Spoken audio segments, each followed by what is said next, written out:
Halo teman-teman sesama penderita asam lambung, GERD, cemas berlebihan, anxiety dimanapun Anda berada. Assalamualaikum warahmatullahi wabarakatuh. Berjumpa lagi dengan saya Saparwadi. Bagaimana kabar teman-teman? Semoga teman-teman sehat. Semoga penyakit yang kita alami saat ini semoga cepat diangkat oleh Allah Subhanahu wa taala. Amin. Intinya dari penyakit ini adalah bagaimana caranya supaya kita tetap semangat, jangan putus asa, sabar, ikhlas. Ingat, di setiap kejadian pasti ada hikmahnya. Di kesempatan yang berbahagia ini saya sedikit bercerita, sedikit sharing, berbagi kepada teman-teman atas apa yang saya rasakan, atas apa yang saya alami selama saya mengalami penyakit GERD, anxiety, cemas berlebihan ini. Mungkin teman-teman tidak seberapa dibandingkan dengan apa yang pernah saya rasakan. Teman-teman, saya 4 bulan terbaring di tempat tidur, saya tidak bisa ngapa-ngapain. Hanya saya meratapi nasib, meneteskan air mata. Saya setiap saat menangis dengan keadaan saya. Sensasi yang saya rasakan pada waktu itu adalah gemetar, tidak bisa tidur, takut sendirian, takut dengan keramaian, takut dengan objek-objek tertentu seperti suara burung, suara ayam, cepat kaget. Nah, itulah orang yang memiliki cemas berlebihan itu begitu cepat kaget. Itu yang saya alami, itu yang saya rasakan teman-teman.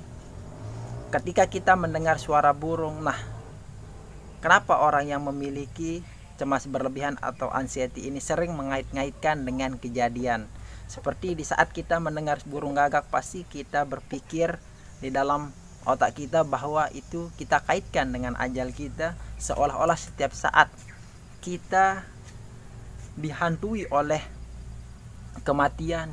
Jadinya kita takut sekali yang namanya kematian, padahal itu sebenarnya tidak terjadi apa-apa teman-teman. Tapi itu yang pernah saya rasakan, begitu menyiksanya, begitu parahnya yang kita rasakan. Bisa dikatakan setengah gila teman-teman. Kenapa saya katakan demikian? Karena di saat saya mengalami anxiety, cemas berlebihan ini, pikiran saya sudah tidak bisa terfokuskan. Artinya apa? Saya jalan ke sana kemari, saya muter pakai sepeda motor karena saya tidak bisa diam di rumah, karena terbawa dengan sensasi tersebut. Nah, ketika kita berada sama teman kita ngobrol, pasti sensasi itu hilang. Makanya di sana saya tidak bisa yang namanya diam di rumah pakai sepeda motor. Tapi apa yang terjadi setelah saya mengalami hal tersebut, saya drop selama 4 bulan teman-teman. Sebelum saya terbaring dulu teman-teman, saya selalu paksakan diri saya selalu pergi ke teman saya, mencari orang, bekerja karena untuk menghindari sensasi tersebut. Tapi apa yang terjadi setelah itu? Saya drop, tenaga saya tidak ada, saya gemetar, hanya saya bisa tidur di tempat tidur teman-teman. Makan pun pada saat itu begitu sulitnya teman-teman, karena setiap saya makan selalu muntah, terus rasanya pahit, nafsu makan saya tidak ada. Tapi keinginan saya untuk sembuh atau semangat saya selalu paksakan diri saya setiap hari untuk makan. Tapi anehnya saya tidak pernah yang namanya pantangan. Saya selalu makan sambal. Karena apa? Saya tidak tahu ilmunya apa yang saya harus lakukan teman-teman. Karena pikiran saya selalu terpikirkan bahwa penyakit saya itu adalah penyakit kiriman, penyakit yang dibuat-buat. Jadi saya hanya bisa berobat ke orang pintar sampai habiskan berapa puluh juta. Dan waktu saya drop teman-teman, saya tidak pernah sholat, saya tidak pernah namanya ibadah, hanya bisa meratapi nasib. Apalagi jalan teman-teman, jalan pun saya pakai tongkat. Pergi ke kamar mandi saya pakai tongkat karena gemetar. Kamar mandi pun saya takut pada waktu itu. Nah, setelah saya pergi ke spesialis penyakit dalam, dan saya didiagnosa tidak apa-apa, hanya sedikit mengalami gangguan di lambung. Tapi apa yang kita rasakan begitu parahnya, begitu menyiksa, seolah-olah tubuh ini mau runtuh. Karena apa? Gemetar dan sensasi itu setiap hari datang, teman-teman. Tapi yang menyebabkan saya bangkit dan semangat adalah motivasi, optimis, semangat untuk sembuh. Karena itu yang dapat membantu kita. Karena dokter atau siapapun itu hanya bisa membantu, tapi yang bisa menguatkan kita, yang bisa menyehatkan kita adalah diri kita yang selalu tanamkan semangat optimisme. Tapi ada hikmahnya di balik kejadian tersebut. Di setiap ada orang yang jenguk saya waktu saya terbaring sakit, atau saya bertemu dengan orang mentor saya, dia selalu sarankan saya nikah. Mungkin dengan nikah sensasi itu hilang, atau setidaknya mampu mengurangi atau membuat pikiran lebih jernih.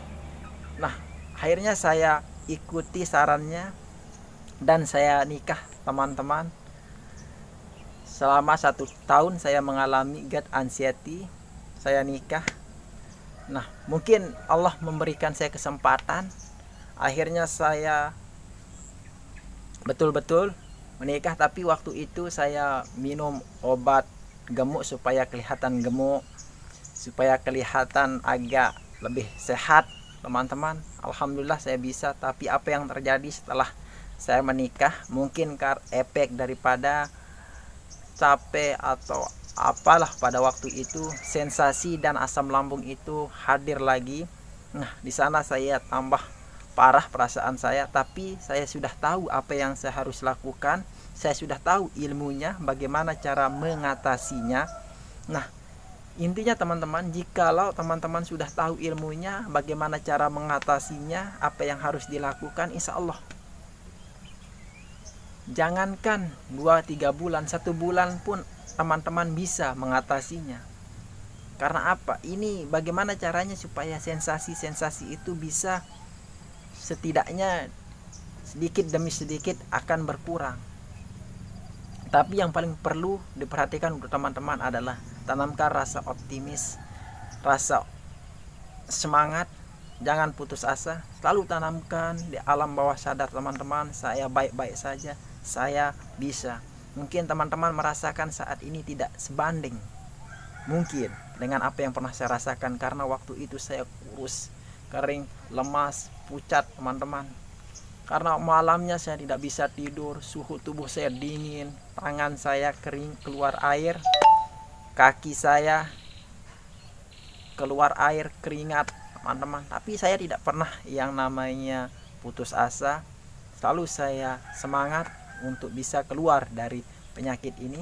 Semoga video yang saya sampaikan pada kesempatan ini semoga bermanfaat, dan teman-teman semoga semakin baik dari hari sebelumnya dan bisa mengambil pelajaran dari setiap kejadian. Sekian, assalamualaikum warahmatullahi wabarakatuh.